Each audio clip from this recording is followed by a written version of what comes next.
Financial coaching is an endurance sport. Today we look at the insights and concepts that will help you achieve peak financial performance for you and your family, along with Rickson Dsouza. Rickson is a life insurance specialist to high net worth entrepreneurs and executives with 21 years of experience in the profession. For a decade now, Rickson has held a seat at the MDRT, top of the table, an honor reserved for the top 1% of financial advisors around the world. He is also an MDRT and TOT speaker. Rickson's clientele consists of those looking for genuine advice on financial protection, generational wealth, and structuring large value life insurance to obtain external funding. He is a two-time Marathon des Sables finisher, triathlete, and an enthusiast on business process efficiency. Welcome to the show, Rickson. Thank you so much, Anselm. There were a few things in it that I did not know. I didn't realize that it's been 21 years for you in the profession. It sounds like a long time, but they have been, I'm sure, 21 very exciting and memorable years. Absolutely. Yeah. I think it's been a journey that began with me being unemployable on the first day that I got back to Dubai. This was October 1999. Uh-huh. I remember coming back to Dubai and realizing that I didn't want to do a steady 8 to 5 or a 9 to 6 job. Mm-hmm. And when I met my mentor at the time, it was at 7:15 in the morning on October 17th. That was the only time he gave to see me. Okay. And he said, there's one thing about the life insurance industry. You can work any hours you want and you can make as much money or as little money as you want. You just have to meet 3 people a day. And I signed up. There you go. I think the rest is history. Yeah. It's interesting. I mean, we've gone through this so many times, and in conversations with regard to, you never come into the insurance business by choice. But for you, your family has been in the insurance business for a while. That's right. Was it a natural progression to join the insurance business, or were you thinking of some of the other things that you could possibly do? To be honest, I finished my graduation in industrial relations, economics and sociology in Bangalore, while my dad was under the assumption that I was also doing a Bachelor of Technology with the Open University of British Columbia. And to be fair, all the money he gave me to finish that 4-year undergrad program, I spent in becoming a DJ in Bangalore. Okay. And buying equipment and stuff like that. And when I came back to Dubai, he'd set up a couple of interviews for me with software companies, and I just didn't know how to deal with that. And he gave me an option to join his business. Actually, he didn't give me the option. I just chose to join his business. But we're very similar people, so we clashed a lot. Okay. And I lasted with him in his business for about 3 or 4 days, after which he suggested I should go and speak to my first mentor. Yep. And when we had that conversation, this was about life insurance. And my dad ran an insurance brokerage firm, but they predominantly did property and casualty, general insurance and stuff like that. The idea for me to take up life insurance was for us to be able to introduce life insurance services through our family business channel. Got it. Which really didn't happen because 15 minutes into meeting my mentor, I quit the family business. And that was via a text message at the time because WhatsApp wasn't a thing. Okay. Yeah. And then after that, of course, I joined the industry for very different reasons and I stayed for very different reasons. Okay. Yeah. And we'll get into some of that during our conversation. Yep. But two-time Marathon des Sables finisher. And that's something that I want to talk to you about a little. Sure. I remember the year was 2018 or 2017, if I'm not mistaken. That's right. I remember speaking up with you, and you mentioned that you'd signed up for this, and it was, I've signed up. I'm going to do this. The way that I remember you mentioning it was that once I've made that commitment, then I sort of put everything else into getting that done and getting there. Correct. So the first question for you is. It is a long race, 252 kilometers across the desert. Correct. 5 days. That's right. And for a guy who doesn't like running, that's a little bit extreme. So what pushed you into getting into this? It's interesting. There's a series of things that led to this. I think about 8 to 10 years ago, I used to be morbidly obese. Yep. So I was a whole 138 kilos. And while I sold life insurance as a profession, this is what I did as a profession. I earned my money out of selling life insurance products and services. When I applied for my own life insurance policy after my daughter was born, the insurance company rated me 100% at the age of 33, just based on BMI, height and weight. Wow. And this was a shocker for me. I mean, obviously, at 138 kilos, you expect it. But for some reason, until it happens, you don't realize it. Wasn't real. Yeah. The other thing for me was my mobility was a big problem. My daughter, Leah, when she was born, she was very active as a child. And I didn't have the energy to keep up with her. Okay. So coupled with the fact that the insurer charged me a high premium and the timely meeting with an old friend who lost a lot of weight, I decided to undergo a procedure which called a bariatric sleeve, which led to me dropping the weight and then focusing all my effort on staying fitter. I think it was also my way of dealing with the fact that for the last 2 decades of my life, I wasn't physically active except the one game of basketball we played per week. We spent the rest of the week recovering from that game, but that's a whole different issue. And then, with the whole Marathon Des Sables thing, what caught me was years ago I attended a talk, and the CrossFit gym that I was a member of is a place called Inner Fight, and the guy who runs that gym is a guy called Marcus Smith. Yep. And when I met him and I joined the gym, I think a year or two after that, he decided to run Marathon Des Sables, he and a guy called Tom Orton. And when they finished their race, they had a talk in the gym about the whole event. Okay. And I listened to it and I thought to myself, why would somebody run for 250 kilometers in the desert through sand dunes and through sabkas, dried saltwater beds and riverbeds, carrying your own provisions for that entire, it's a 5-day run, but it's a 9-day stay in the desert, to be honest. And it's 7 days of equipment, 7 days of food, of nutrition, of everything that you're carrying on your backpack. So it could be anything between 7 to 13 kilos that you've got on your backpack. And you're running with that. And you're running with that. Yeah. And I listened to them speak and I said, it's a fantastic feat that they achieved, but why would somebody put themselves through this? Okay. And bear in mind, at this point, I'm not even thinking about the training it took for them to be ready for this. Correct. Because the race was 250 kilometers, but the training for this is over 3,000 kilometers, over a span of time. Yeah. And it just didn't make sense to me. The only running I was used to at that point was the 10-kilometer run that we do for Standard Chartered. They had this Dubai Marathon. Yes. They had a 10K version and we did the 10K. Once a year I'd do that. Wow. And occasionally in the middle of CrossFit classes, we'd have a bit of a run in the middle and that was it. I couldn't get myself to get into running. It was, beyond me. The funny thing is in the gym, when we were in that CrossFit gym, I remember we were changing. It was a locker. There was a guy sitting across and I was in 40 yet. And I was thinking to myself, I was talking to him and I said, you know what, when I get to 40, I'd like to be on the cover of Men's Health Fitness. Okay. And he smiled and he said, you know what, I'm the editor for Men's Health Fitness. And I said, oh, wow, nice to meet you.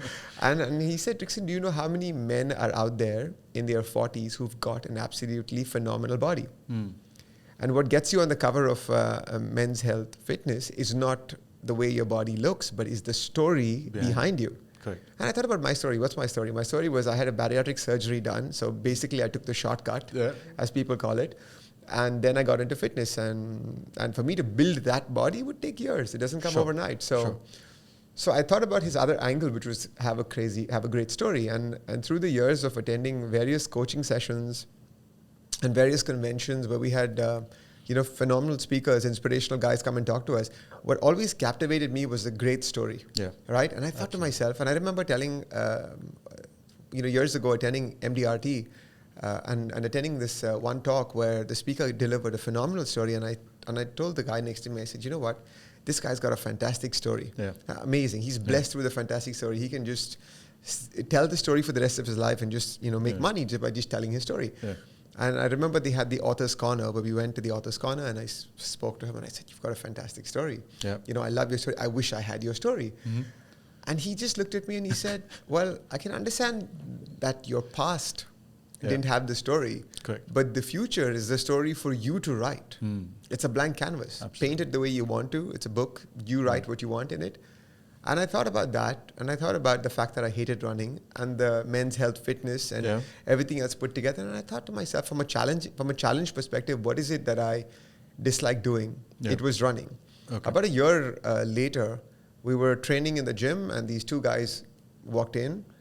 there were people that trained with us in the past, and they had just finished the Marathon des Sables, and they looked like they were absolutely wrecked. Okay.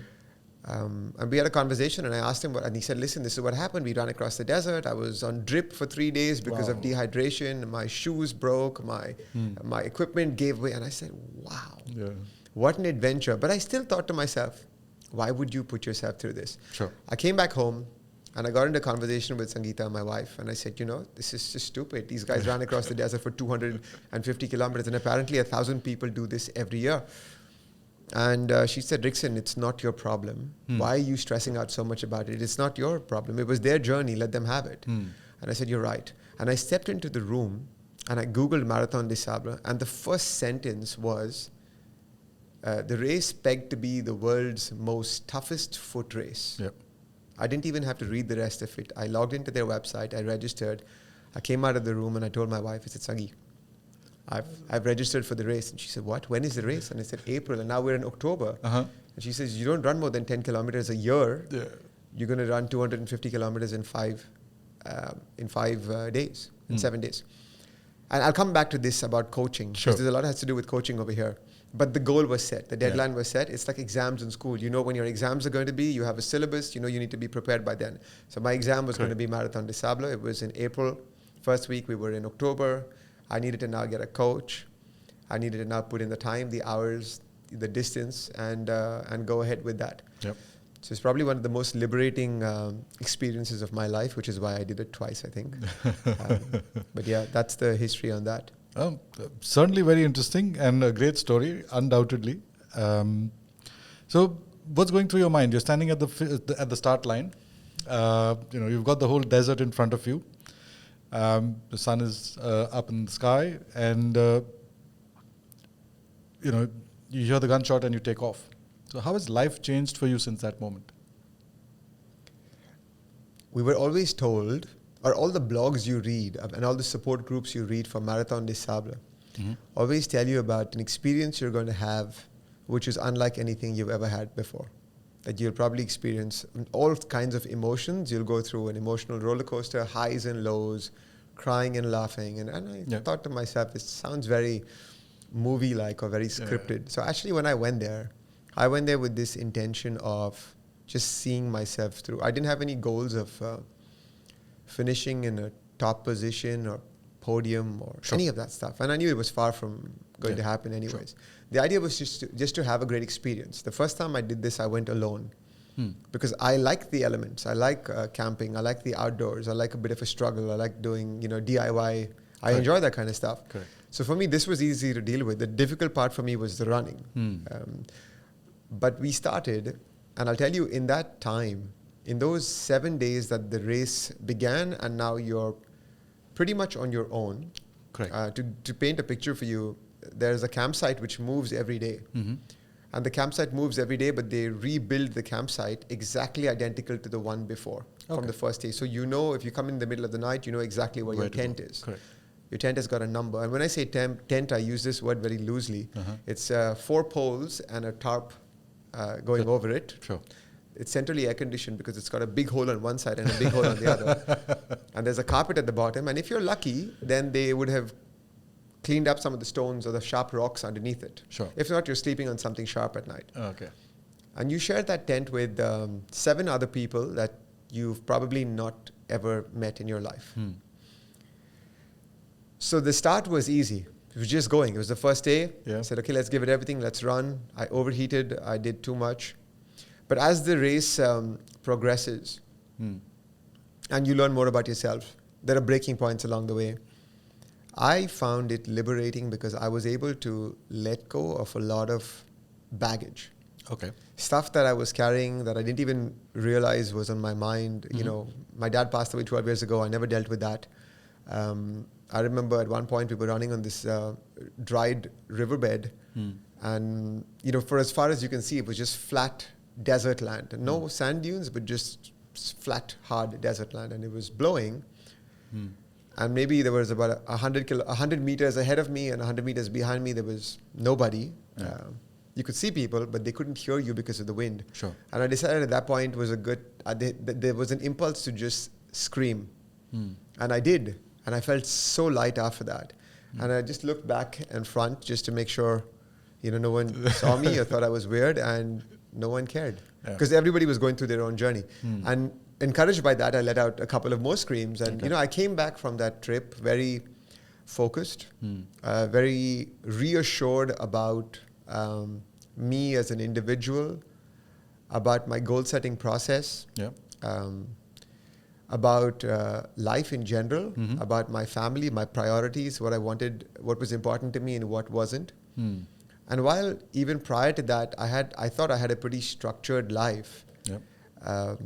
Post that, it just took it to post-Marathon des Sables, it just took it to a whole different level completely, which meant a lot of the things over the years, all the conventions, all the coaching programs, all these fantastic books and podcasts and stuff that you're listening to or reading, your mind is constantly consuming that information. Correct. But do we ever stop to let it settle and to act on it? And those 7 days in the Sahara Desert was basically me just reflecting. It was amazing. So I was able to come back with a lot of changes for myself and my family and my life. A lot more appreciation for my team and my clients and all the different moving parts and people that make things happen. It was a liberating experience. But I can tell you for sure that this is one thing that changed me completely as a person from a thought process. That's interesting. And you raise a very, very valid and relevant point. We do consume so much of information, whether it is through events like we've attended, either the conferences or, if you're watching and consuming content on the various social channels.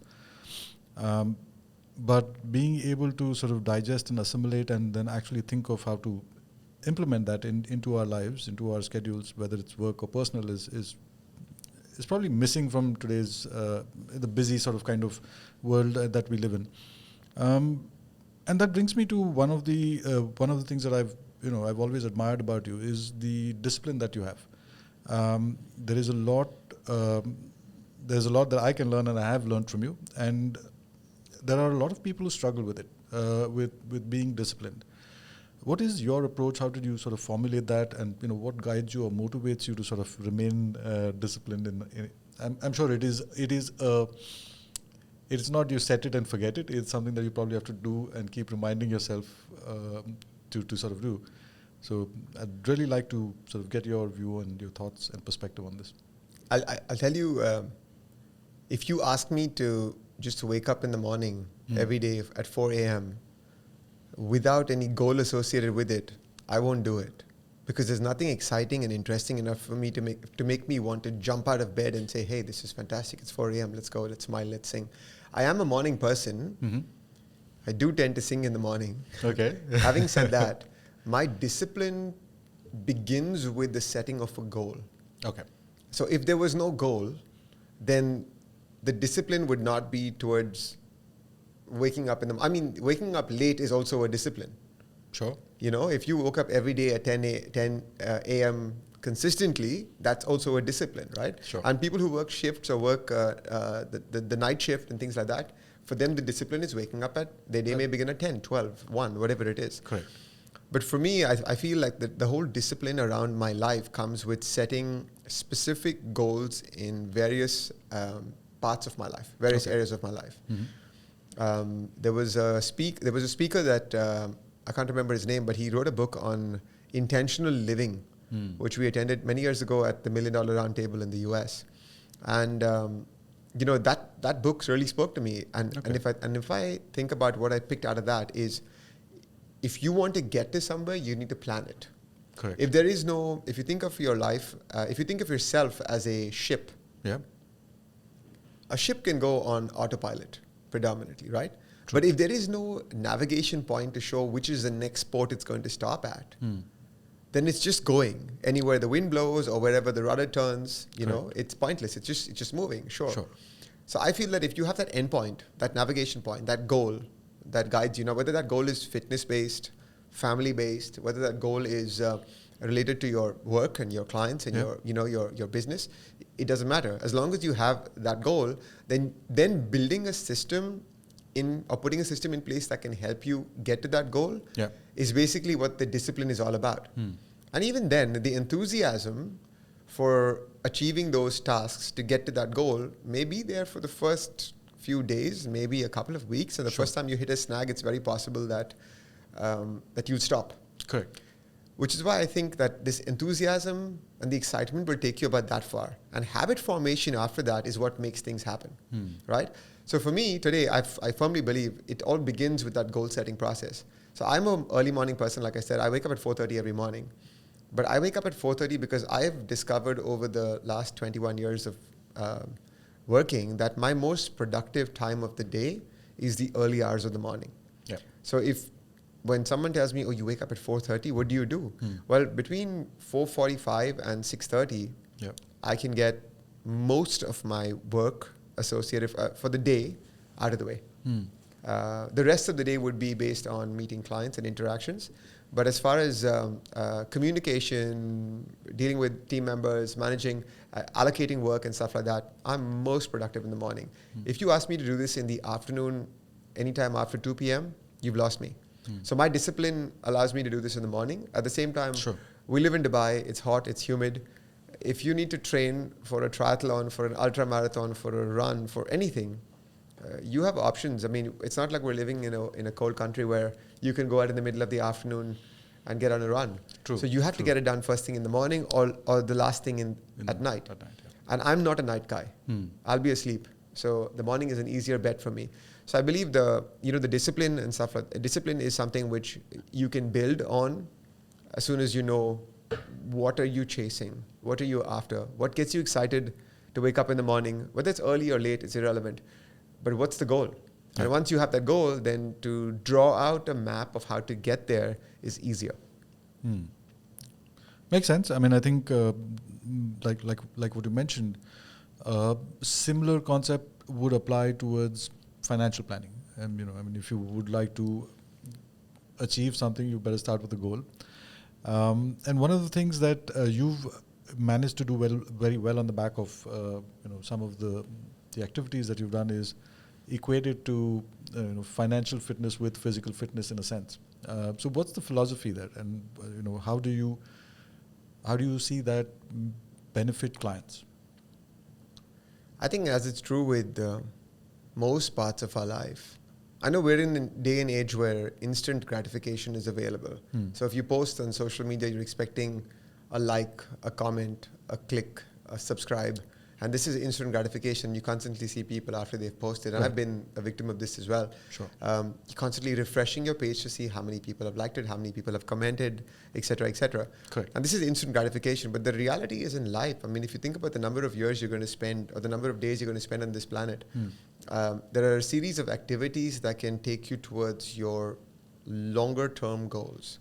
If you consider financial fitness, sure, we all know stories of people who made that one investment at the right point in time in crypto or in property or in whatever else may be the case, that just overnight the markets exploded and they made a ton of money and they made their millions, sure.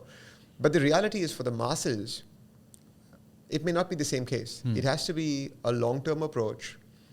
It'll, in most cases, require the guidance. Now, if you're an individual who's self-taught, who can read blogs, who's got all the time in the world to listen to content, read blogs, activate things yourself, which is not the masses, by the way. But if you are that person, then you may not require a financial coach per se. You may not require an advisor to help you take you through this journey. Because there are so many different points along the way, right? And as a young advisor in the market in 99, when I got into this, while I was talking the talk, I was 21 years old. The reality is, what did I know about financial fitness? I didn't have any expenses, really. I was living at home with my parents. Food was taken care of. Rent was taken care of. I needed to earn a commission, which would basically help me to go out on the weekend and have a good time. That was really it. But if I think about myself today, 43 years old, I'm married. I have 2 children. They're 10 and 7 years old. They've got school, so we've got school fees to pay. We've got to think about their college education, and there's that to plan for. If you want to give them a head start in life, there's the extracurricular activities. There's from a spousal relationship standpoint, we have goals as a couple that we want to accomplish. As a team leader, I've got 5 people that work with me. I'm responsible for them financially as well. To my clients, I've got a responsibility. So there are so many so many things along the way that require me to plan for. Financially, if I think about it now, I won't be in a position to manage all of that stuff had I not planned it out properly. You can't just wake up one morning and say, oh, my school fees are due tomorrow. Of course not. I hope I've got X amount of money in the account. It doesn't work that way. Correct. So you've got to sit and think about this. And as a journey, as you grow, you can either learn from the mistakes of somebody else, you can use a coach, or you can do, again, unfortunately, what the masses do is basically make those mistakes themselves continuously. Correct. But the journey with a financial coach or a financial advisor should be a long-term plan. And the reason it's very relevant in the UAE because we live in a transient country. People come, people go. It's the same for advisors as it is for clients. It's very critical that you identify that blueprint.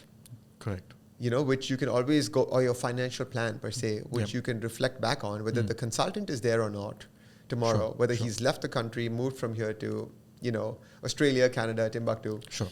But you need to have some kind of a blueprint, some kind of a charted out map or a plan or a business plan that shows you where you are right now, what are the various benchmarks in life that you want to accomplish, whether it's coming up with a down payment on a property, whether it's eliminating credit card debt, whether it's being able to purchase a new asset, whether it's investing in equity markets, what your appetite for risk is, when is this money going to come out to you, how much money is required for education of your children, where would you like to retire? It's an endless conversation.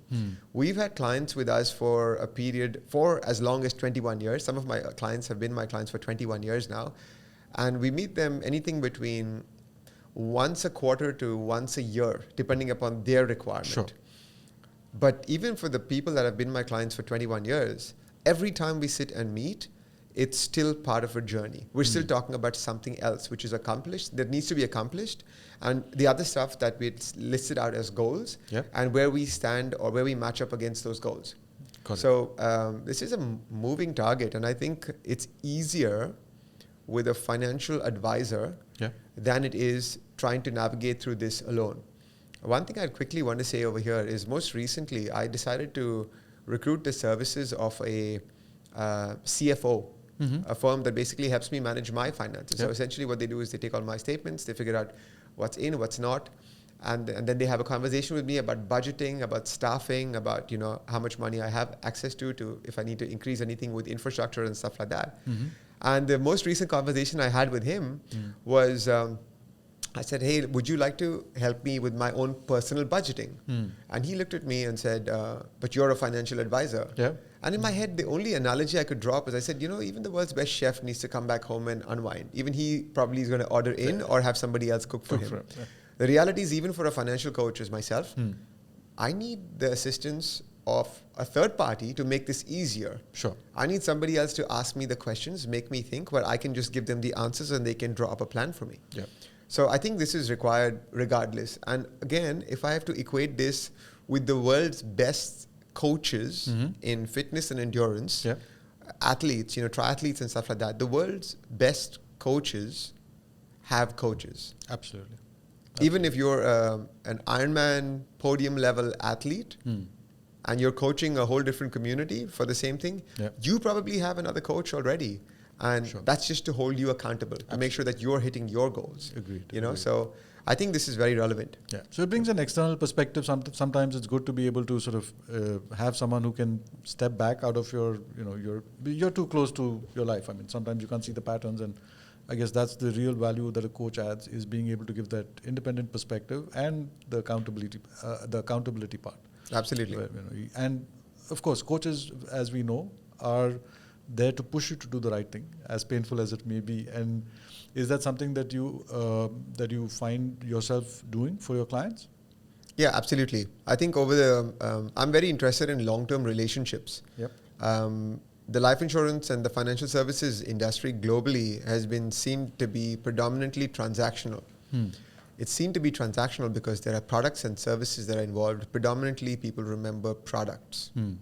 I've got a new product for you. Buy this. This is a great plan. It's got X% extra allocation or such a discount right now. And that's the transactional part of it. But it's, as far as the financial, coaching journey is concerned, I think it's very relevant for us to think about it from a long-term relationship standpoint. It would be no different. If I as an individual went to a coach, a fitness coach, for example, and I said, hey, I'd like to sign up for 1 season of coaching with you because I need to go from zero. Talk about my Marathon Dsouza journey, where I said, I need to start running. I need a running coach. I said, Marcus, can you be my coach? And he said, sure. I'm going to coach you for the next 6 months to get to Marathon Dsouza. I finished Marathon Dsouza and I realized that I was done with that goal for now.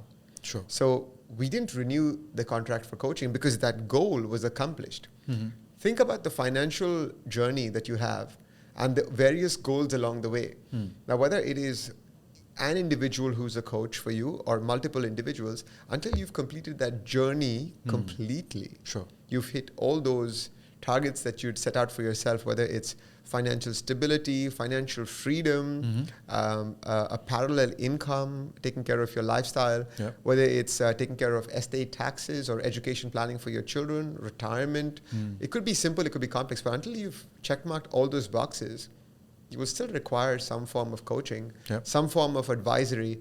And whether it's with one coach or multiple coaches, whether they have changed along the way, it's irrelevant. The fact of the matter is you still need that individual or that person or that guiding light that can actually help you accomplish this and hold you accountable. There is, in my opinion, a percentage of people, a very, very small percentage of people that are absolutely self-managed and can do this for themselves without a problem. And all respect to them, but the masses are not in that space because the lives we lead are busy. We wear different hats. You know, we're parents, we're spouses, we're business owners or executives or working for companies. We're children of, we're siblings. We've got so many different roles to play. And after you finish with all of that and you've given yourself enough time to rest, there may be very little time left. Or the decision-making ability that your brain allows you for will be far lesser to accomplish these goals. So it's best to outsource it. And it's an extremely important part of our lives. Absolutely. And, it deserves the care and attention that you'd like to give because that's what makes both the family as well as the personal things work on the personal front as well. Absolutely. So I'm going to get into a little bit more with regard to clients and finances. You of course you work with many business owners, entrepreneurs, a diverse set of clients right from the time that you've started off your career. I mean, it's not been that suddenly you've come in and you've started working with a particular segment of clientele, but you've also grown through that journey. And I think that brings me to the question is, what are the biggest mistakes that you see, clients make with their finances? And also the flip side to that, what are the biggest wins that you've seen clients have? Mistakes are interesting, because we are from I always tell people that I am a life insurance advisor and I offer financial services. And a lot of people don't want to talk to a life insurance advisor because it's not a glamorous, sexy product. It's, you're talking about people dying, of course, and somebody else receiving the benefits of your decisions. Right?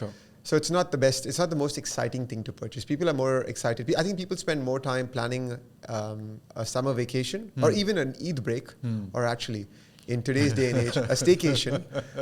People spend more time planning that than they do their finances. Right? So I'll tell you. I'll share one story with you. I schooled in Dubai. So we moved here when I was a year old, and schooling for me was in Dubai. And there was a very dear friend of mine who, the both of us came back to Dubai in '99, and we both started working together. As 21-year-olds in respective careers, we were both broke together, and we clawed our way up, corporate or business or whatever you want to call it, together. On his 30th birthday, this guy, a very dear friend of mine, because we were next door neighbors, we were in the same bus, we were in the same class, we had a lot in common. He suffered a heart attack on his 30th birthday. Ouch. Okay. Now to give you some background on this, by the time he was 30, he was financially very successful already. Okay. The guy was making over $20,000 a month. Most of his money came as commissions from the sales he made. Okay. He was in infrastructure. He did really, really well for himself. And this was around 2008 when the global financial meltdown was just about beginning. While he was physically fit, he didn't look unfit. He was about 6 feet 2 inches tall, probably about 79 kilos, lean. Okay. On the outside, he looked absolutely fine. Yeah. But on his 30th birthday, he suffered a heart attack, and he was rushed to the hospital. Our friends who were in Dubai, who schooled with him, all went together to see him. I'll never forget, there was a South African doctor who saw us enter, and he said, out of all the people that have come in to see him, he was the last person I would peg to have this heart condition. Correct. And at that time, mind you, I was at my morbidly obese best. Sure. And the three of us that went to show him looked like we should have had a heart attack before him. Sure. Now, I'll rewind to 9 months before this situation occurred. I had a conversation with him. Like I said, we were all good friends. We've known each other for a very long time. We had a very easy relationship. And when I approached him many years ago saying, hey, listen, dude, you need to set your life insurance and savings and investments in place. By 30, he was already a father of a 4-year-old. Correct. He was also a single income earner in his family. He had his wife that depended on him financially, and his parents, his aging parents. Okay. And they lived in between Dubai and Sharjah. He found the right place that was cheaper on rent. Sure. And nice big place. He drove to work every day. He finished after a 12, 14-hour workday, came back home tired and exhausted. And this was his life, 6 days a week, 5 days a week. When I approached him to get his insurance in place, I based it on his income and the fact that he had to support 4 people. He had a budget in mind. The budget in mind that he had for himself was roughly about $2,000 a month at the time. Sure. And he said, Rickson, whatever you do has to come into $2,000 a month. We need to figure out savings, investments, for the education of my child, for my retirement, as well as for any life insurance if you think it's required. Okay. And I put a proposition together for him based on his earnings, based on his expenses. Yeah. And we put in place a $500,000 life insurance coverage with a $250,000 critical illness cover in place. When I met him, and the total budget for everything put together was inside the $2,000 US. Sure. So when I had the presentation done to him, he looked at it, he reviewed it, and he told me, I'm okay with the $2,000 a month, but you know how we're spending $500 on the life insurance product and the $1,500 on the savings and investments? Can we switch that up? Can we do $200 or $250 a month on the life insurance, and can we put the rest in the savings and investments? Because I want to see my money grow. This life insurance, I mean, come on, I'm 29 years old. Do I really need it right now? I've got a company group policy. I've got medical insurance. Sure. Everything was discussed. And the error I made in that situation is I did not want to disturb or disrupt an age-old friendship. If this was not a friend of mine, I would have been a lot more aggressive with that pitch, and I would have told him exactly why he should and shouldn't do it. I feel that on that day I failed because I didn't tell him exactly why. Yeah, absolutely. The decision is always going to be the client's. Of course. But I don't think I did a good enough job of telling him why he needed to keep that proposition the way it is. 9 months after that is when he had the heart attack. Yeah. He purchased, before that, a $200,000 life cover with a $100,000 critical illness. And the insurer settled his critical illness claim in a span of 7 days, which was instant, really. But since then, now we are both 43 years old. Since then, he's been unsuccessfully trying to purchase life insurance from any and every avenue possible. Sure. It's impossible to get that today. Yeah. Critical illness is not going to be on the table for him ever. Yeah. They said 6 years, and every 6 years we apply again, and the insurer flags it. And to be fair, he's lost that opportunity. Sure. Now, if I talk about from the savings and investment standpoint, he's done well for himself. Sure. But you see, the appetite for risk for an individual who was very aggressive before has now completely changed to investing only in secure investments, because his concern today, he thinks and acts today like a 75-year-old or a 65-year-old who has finished his accumulation phase. Correct. Exactly. He's thinking very conservative. He's thinking, I can't afford to lose any money because I still have my parents, my wife, and my daughter to take care of. She's going to go to college. So to give you an idea, he lives in an apartment for the last 10 years, which he loves. Yep. He wants to buy that apartment. He has the financial stability to pay a down payment and pay the monthly installments on it, but he's unable to get collateral, which is life insurance, to buy the property. Correct. So now because of that one situation, he's been unable to purchase his property. Wow. Any decision he makes today has to go through so many rounds of thinking because the question is, hey, if I put my money here, what if it bombs? Yeah. Unlike everybody else, I may not have a second chance. Yeah.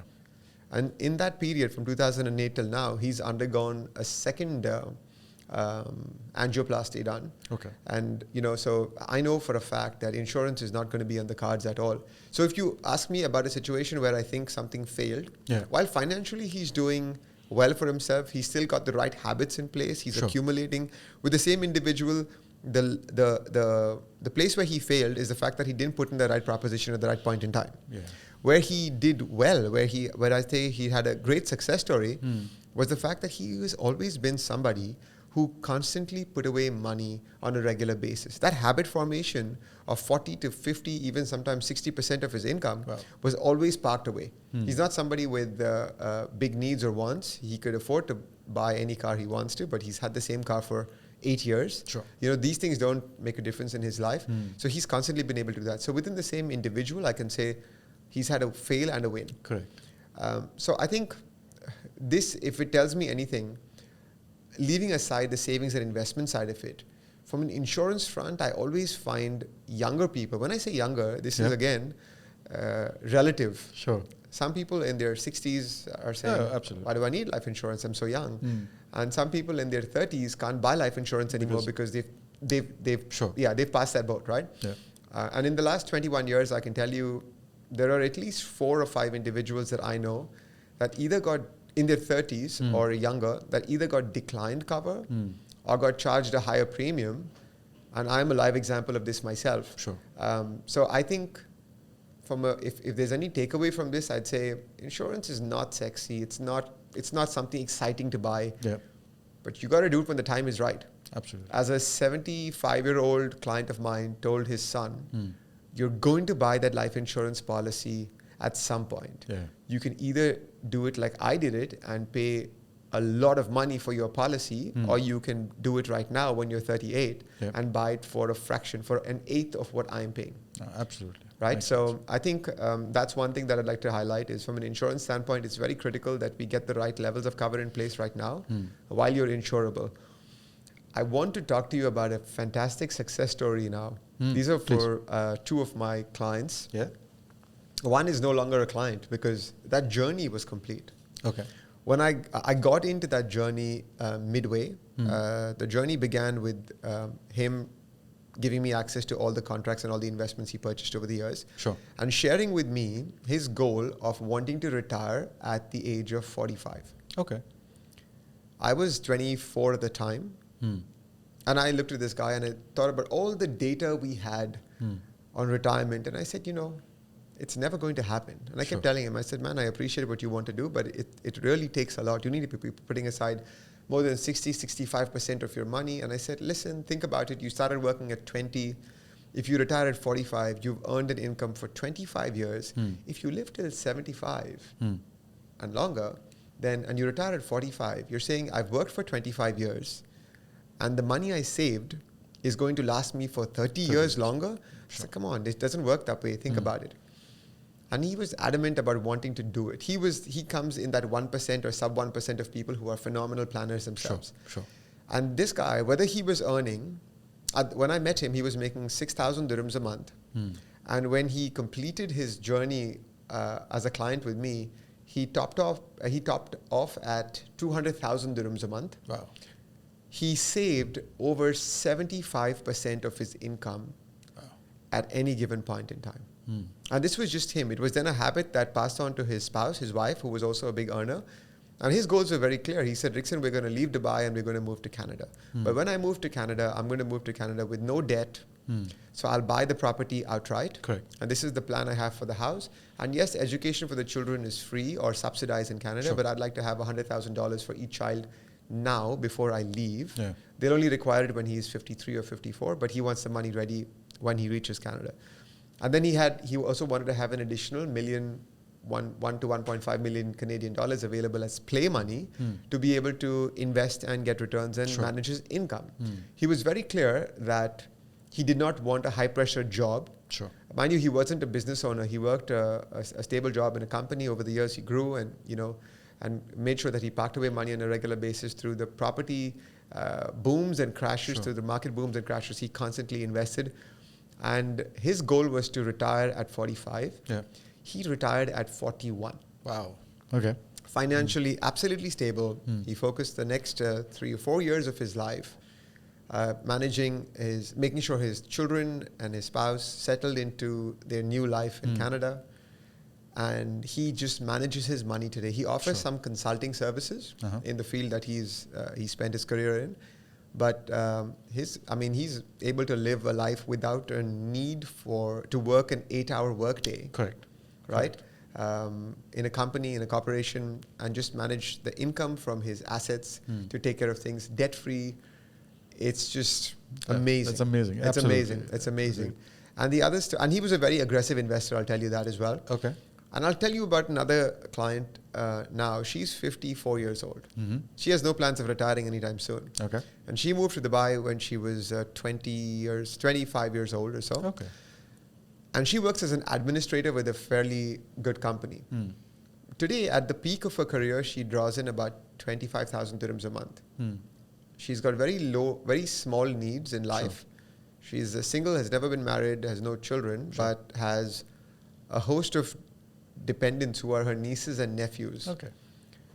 And when I first met her, I got introduced to her by a banker who said, someone's managing her portfolio, could you give it a look over? And I saw her portfolio, and she had invested everything into aggressive equities, stocks and shares, leveraged portfolios, things where the risk could be really high. And we sat down and we spoke about her goals in life and where she wanted to retire and how much of money she would require at retirement. And when we saw her needs were so meager and her asset base was already so cash rich that even if she removed all her money out of these aggressive portfolios and dumped them into a fixed deposit that only gave her a 1% return per annum, she could retire today. Wow. Okay. So this client, again, was not a client of mine. I got in on the action just to help her plan her finances out. And we restructured her entire portfolio to go into just low-risk portfolios because she didn't require to have leveraged equities and and stuff like that. And it's just a fantastic thing to see today because she can call it quits today. She can base it on her mood. Yeah. I'm not saying it's a good thing to do that, but she can if she wanted to. If she said, I'm having a bad week at work, I need to take the next 3 months off. She could do that today without having to worry about, how will the lights stay on? Of course. How am I going to eat? All that's taken care of. So that financial independence, I think that's what I mean by financial independence, is when either a parallel source of income can basically take care of all your expenditure. And that could either come from, rental income, your assets giving you some kind of a dividend, a coupon, or an interest rate, or a business that you set up on the side that's earning you an income without much of involvement from your side. All of this would lead to financial freedom. And the idea of financial freedom or retirement today, in my opinion, is, from an executive standpoint, it's leaving corporate life, not having to punch in and punch out. But working now because you enjoy it, engaging yourself because it's something that you enjoy doing rather than you have to because you need to pay bills. Children have to go to college, retirement has to be met, I need to pay my life insurance premiums, I have to pay that mortgage. So these are the things that, if I look back today from client journeys, I've seen a lot more failures, I'll tell you that, than I have seen successes. Because it's very easy for us as humans to drop the plan. Got it. And it's the same is true for fitness and endurance. You're having a bad week and you say, I quit. I don't want to wake up at 4:30 today. I don't want to go for that run. I don't want to go to the gym. I'm not going to have a cheat meal on the weekend. I'm going to just start eating anything I want to. So it's an easier thing to do that than it is to stay the course. Absolutely. But people who've stayed the course and have planned their course out well in the beginning, like endurance, they'll be peaking. Oh, of course. So. Of course. Yeah. Yeah. No, fantastic stories. I mean, really inspiring as well. It gives hope to a lot of our listeners, I'm assuming, to be able to sort of work and walk down that same path. So I just want to add one thing to that, and that's something that when you mentioned, very often some of the times we will fail in what we're doing. So, we tried something, we said we're going to save X amount a month, and we've done it for a month, the next month it's not happened. And one of the things that I've learned, although not necessarily with finance, but with getting rid of a bad habit, has been that you will occasionally fail, but you need to sort of get back up, pick yourself up, and just continue. So that was when I was trying to quit smoking at a certain point of time, and I'd end up having a cigarette, and then thinking that, now I had that smoke, so that's it. But I realized that no, I need to be able to forgive myself for having had and broken that, and then just pick up again and say, you know what, I'm not going to do it again. It's fine. Absolutely. So I think that works with us in our plans as well, in finances as well. If we've not made that payment in a month, that's not the end of it. Continue working on that plan and working that plan. Anthony, it's an interesting thing that you mentioned that. One of the blogs we're writing right now is on a book I'm reading. It's called Permission to Fail. And it's true in the fitness world, it's true in life in general. We all have these big goals in front of us, right? But we're also humans, right? We're human beings. So there are wants and needs that our body have, and we have sensory organs that if you look at something, it looks interesting enough, and you might want to experience it right now. Yeah. And the most common form of this, if you look at it, is someone who's going through this weight loss journey right now. Yeah. And they've got a coach and a nutritionist, and someone has given them the entire plan, and they say, this is what you need to eat. Yeah. If there's no wiggle space in that, if there's no space for you to cheat, then how long are you going to go with discipline? There's going to be that day when you've got a bad mood, something's gone wrong. Sure. There's a donut sitting in front of you, and you're going to say, you know what, I'm going to eat the donut. And that's okay. My opinion is it's okay to eat the donut. Yeah. Even plan for that donut to be there once a week. So before you feel like eating the donut is already consumed and you don't have those wants anymore. Sure. But if you can put that plan in there for that failure, to just be that one meal or that one snack or that one time, go back to the rest of your plan after that. Yeah. If you can get it right between 75 to 80% of the time, then I'm sure it's a lot better than not getting it right at all. Absolutely. But getting it wrong once, overspending once, doing the holiday, the expensive holiday once when you really had a plan to save money, doesn't mean that you need to throw out the goal completely and just decide, okay, we're just going to leave it to fate. Correct. Right? So I think planning to fail or giving yourself that permission to just, ease up once in a while, it's not a bad idea at all. No, absolutely. You were a business owner for many years, running a successful business. Yet you chose to walk away from it. Yes. So what was the mindset? Why? And how? What are the benefits you've seen? Over the years of, I started my business at a very young age. I was 27 years old. It was 2004. Yeah. I didn't have the money for it. I borrowed money from my father. And my brother and me got in business together as life insurance brokers.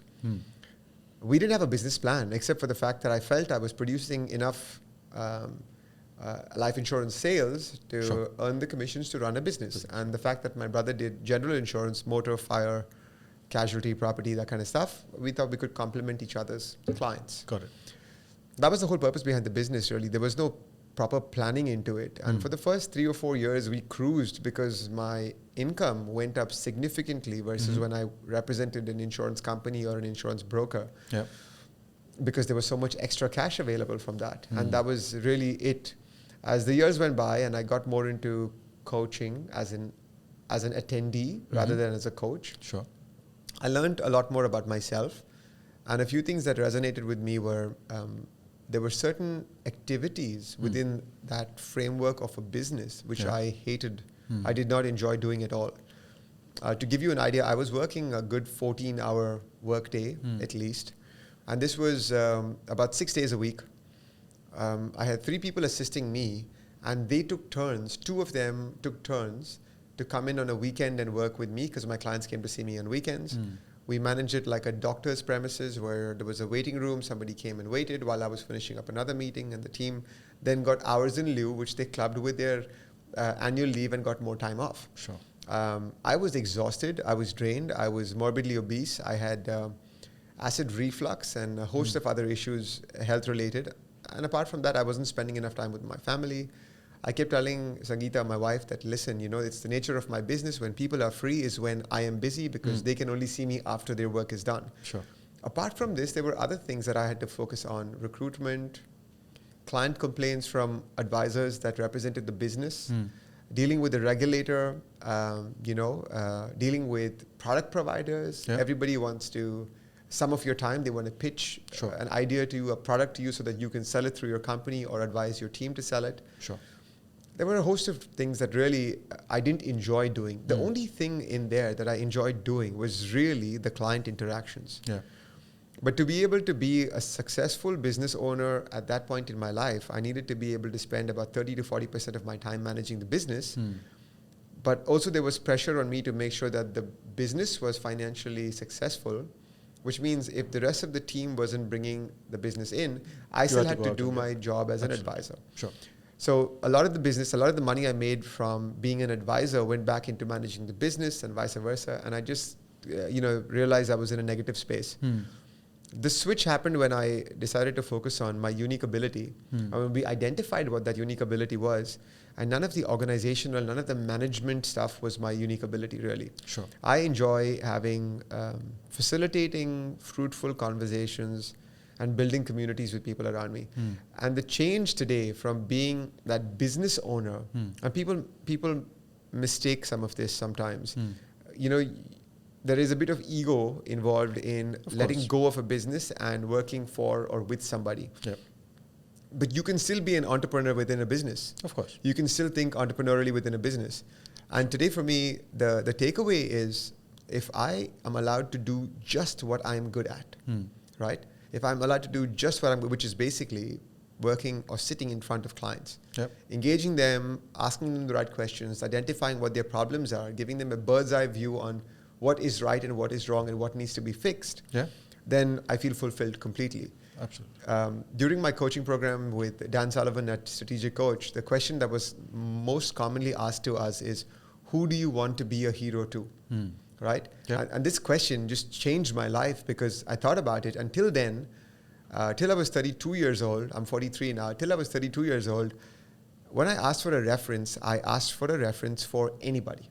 Sure. It didn't matter. And then there were some cases, some clients where I didn't enjoy dealing with them. And there were some people that I absolutely enjoyed dealing with.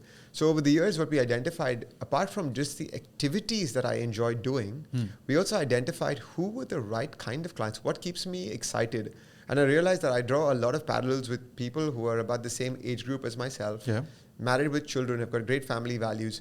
One of the disqualifiers or qualifiers I have for taking on a client is, can I bring you home with your family to my place for a meal? Correct. And if I'm open to letting somebody come into my house, invite them into my life, then I can look at it as a potential client as well. Sure. Because then it's the same relationship applies. The values tend to be the same. The values tend to be the same, absolutely. Yeah. And this changed completely for me. I'll club that with what happened in Marathon Dsouza as well. The focus then, post unique ability, who do you want to be a hero to, letting go of the business. And when I let go of the business was about the time when I signed up for Marathon Dsouza. I was about 7 months into Continental when this whole thing began. And to be honest, all of that put together just made me realize more and more that my business relationships and my personal relationships can't be two different things. Sure.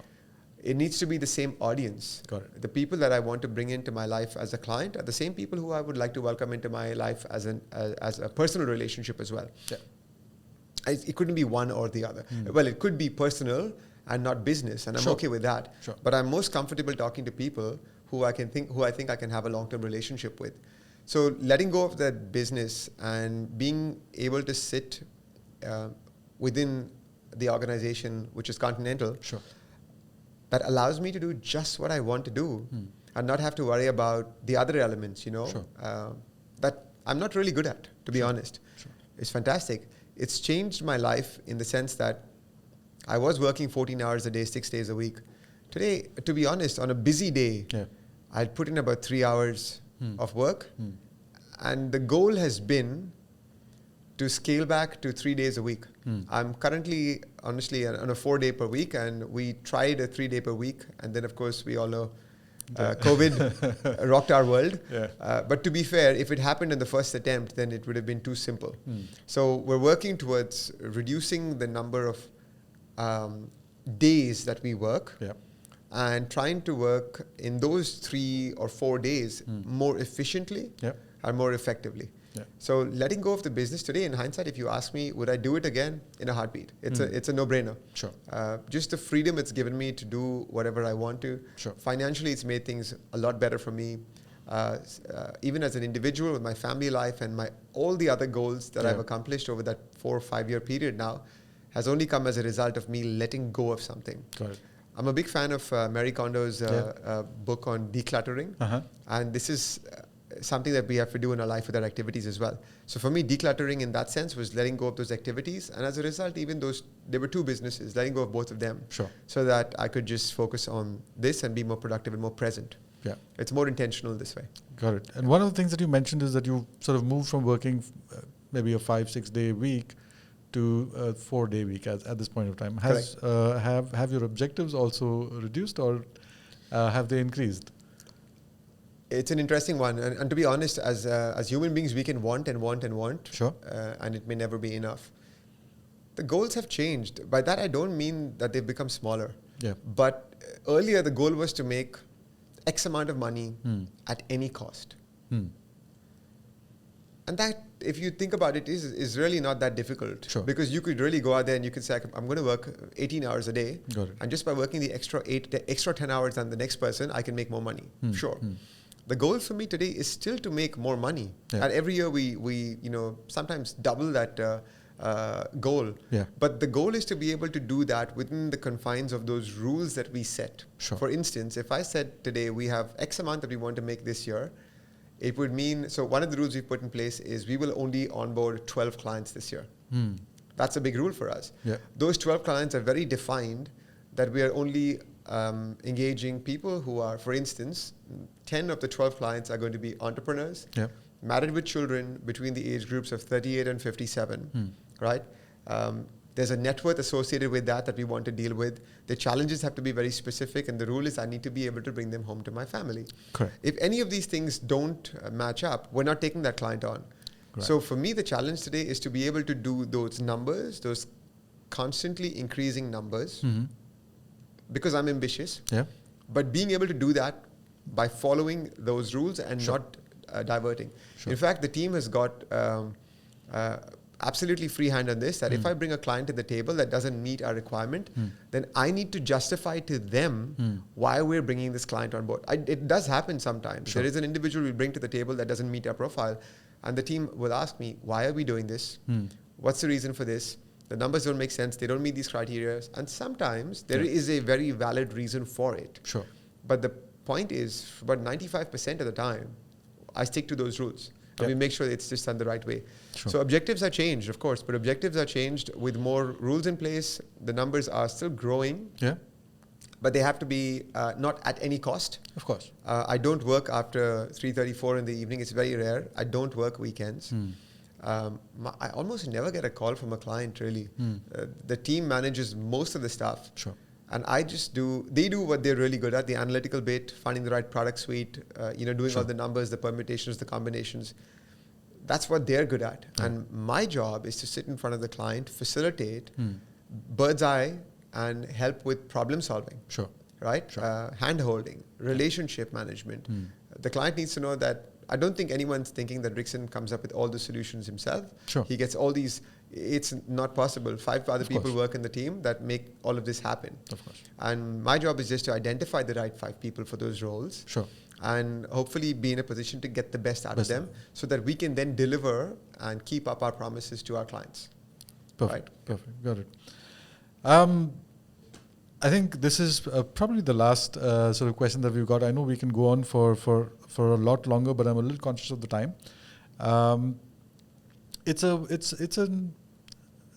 a question. You work with a lot of high net worth clients, business owners, entrepreneurs, top executives. So how are their needs very different from the others? This is interesting. I spent most of my life. So I've got two sets of clients with me. One is a legacy book of clients. Sure. So when I started out in the life insurance business, I was 21 years old, and it's very difficult for a 21-year-old who's had no life experiences to try and sell financial products to an executive who's 35, 40, doing really well for himself. Yeah. So needless to say, my first few clients for the first 3 or 4 years were really people who were 21, 22, 23 years old. These were retail operation staffs that worked in malls. Sure. And they had free time in the morning. I'd sit and talk to them about their financial needs and get propositions put in place. Yep. Fast forward to today, the top tier clients that we work with today are entrepreneurs whose net worth may be over 100 million, a couple of $100 million US dollars. And the executives that we work with today, who are not part of our legacy book, are still executives whose household income is between 750 to about $1 million US dollars a year. So fairly high up on the income earning scale. Everyone's got similar problems, right? But we wrote this document about these two sets of clients, and that was the dangers, opportunities, and strengths. Sure. So there is a big change in thinking with individuals. One of the group of people basically think from an abundance standpoint, where anything and everything is possible. These are predominantly entrepreneurial minds. Sure. They could be executives working for a company, but they are entrepreneurial minds, and their thinking is always limitless, right? And then you've got people who think from a side of limitations, scarcity, right? They're at the beck and call of their business owners, companies, staff. There are rules in place, and they can't break those rules. Sure. And if you're married with children, you've got similar things to plan for. You're thinking education for your children. You're thinking retirement planning. You're thinking, I need to buy that house. Sure. These are some similarities. The goals may be similar. The methods that they may choose to get to those goals may be different. If I can make a big differentiation between entrepreneurs and executives, if you're an executive working for a large Fortune 500 company, you probably have more access to financing options than an entrepreneur. Entrepreneurs are usually seen as high risk. Of course. Yeah. And if you're an SME owner that's not crossed over into being a corporation yet, then, if you have to secure financing from banks, you're not their first pick.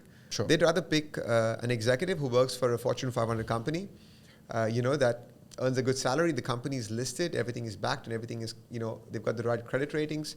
Sure, let's give him more money. So financial tools are the first thing. A lot of these institutions, a lot of these larger companies, whether they are private banks, whether they are energy companies, whether they are, any of the larger, any of the big firms, pharmaceutical firms, their employees enjoy that. Access to a lot of capital in form of borrowing and lending. However, having said that, their time is not their own. The biggest issue I've seen with executives that work for companies, now this is big or small, is timing is a big problem. Correct. They are usually at the beck and call of their the organization. If there is a need, you need to be there. Absolutely. And if you don't want to be there, the world has become so competitive today that people are replaceable. It's very rare today to find an individual even in the Gen X or the millennials and lower who've been in the same organization for 5-10 years. It's a rare thing. People move, people constantly change. I'm not saying it's a good or a bad thing, but the fact is the market's very competitive. There's a lot more people out there looking for jobs than there are jobs. So people who work as executives in companies, whether big organizations with big roles or small organizations, they're constantly at the beck and call of their organizations. It leaves them lesser amount of time to focus on family, health, children, their needs. If you throw into this mix financial planning as well, they don't have this time to sit and follow stock markets, choose the right risk profile for themselves. I'll explain this better with a case study for one of our clients. Please. He was a financial planner for one of the largest sporting companies in the world. And ever since he took on that role of a CFO of that organization, that institution did really, really well for itself. He roughly got on about 80 to 100 flights a year, traveling to all parts of the world, managing things. and negotiating very hard with the banks and the financial institutions, investing money for that company in the right manner. I got introduced to him through one of the advisors in the business that I ran. And when I had a first conversation with this guy, I knew of him already from the media and stuff like that. And my assumption over here was his finances are going to be on point. Yeah. What can I possibly have to offer this guy who turned the fortunes of this large company around? And when we sat together and we spoke about things, his personal finance was a mess. He invested in the wrong asset classes at the wrong points in time. He called himself the market equalizer. He said, Rickson, anytime I purchase an asset, I can guarantee you within the next week or a month, that asset class is going to crash. So true to that, he purchased property just a week before the crash in the UAE. Oh, wow. And this was supposed to be his principal residence, which then he decided to offload at a lower price. The same is true for various other investments he'd done along the way. And the reason for that, when we dug deeper into it, the reason for this had to do with the fact that he did not have time on his hands. Correct. He was always on the way to the airport or in a flight when he'd get a call from his bank saying, hey, you've got X amount of money in your account. You're not doing anything with this. We have a great offer. And just because he was in the middle of 100 other things, or the emails or meetings or work pressures, he would say, sure, just go ahead and do it without vetting that process. Sure. For the company that he represented, he did it very differently. He went through a host of analytical tools just to make sure it was the right asset class. And they did really well. But for himself, not so much. Sure. So I'd say one of the biggest things we've seen is access to time being a very critical thing. Today, if you ask me if I have to see an entrepreneur today, he's happy to see me on a run. Sure. He's happy to see me for a drink, for a meal, midday. He's not sitting and worrying about what is my boss going to say if I'm not in the office at this point in time. Sure. Sure. Time is a big factor. Yeah. And that's probably the reason why a lot of people take up the entrepreneurial side of things is freedom, right? Money is part of it, but freedom is a big part of it as well. As far as tools are concerned, you know, most of the products and services that are available in the market are available for the masses. If you are part of the masses and you're not going to use those tools, then you better free up your time to become entrepreneurial, and not maybe not need the product which is available for the masses. Sure. And then maybe you can focus on other things that can be put in place. A lot of people have pointed out a lot of negative things about forced savings plans. But the reality is these things worked in the past. And the reason they worked in the past is it was out of sight.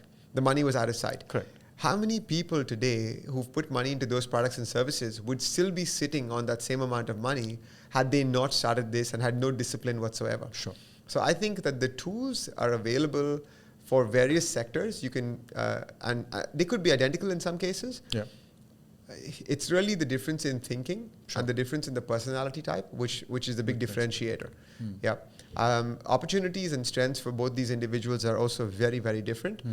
So I'd say if you are in the masses, I don't think one is right or one is wrong. Sure. There are just different ways to deal with situations. You just need to operate from a point of strength. And if you know that something is a weakness, then just outsource that. Yeah. If you know that you are not the kind of person that can sit and draw up your own financial plan, meet a financial advisor. You know, and if you know that you're not someone that can manage your food properly, meet a nutritionist. Absolutely. If you're not going to go into the details, and we have clients like that, by the way. We have clients. I remember having a conversation with a young guy who was in his mid-20s, who, when I first met him, his biggest joy was to tell me about how he purchased a new Golf GTI, and it was his dream car. When I met him at that point in time, he had no savings. He wasn't married, had no children. He's married today, does have children. He's about 10 years older now from when we first met. But today he has saved up. He's still an executive that works for the same company for the last 10 years. Sure. Today his net worth is over $1 million. About 70% of this came from regular savings. You know, so that's a huge client. That's a huge victory for me to see someone go through that.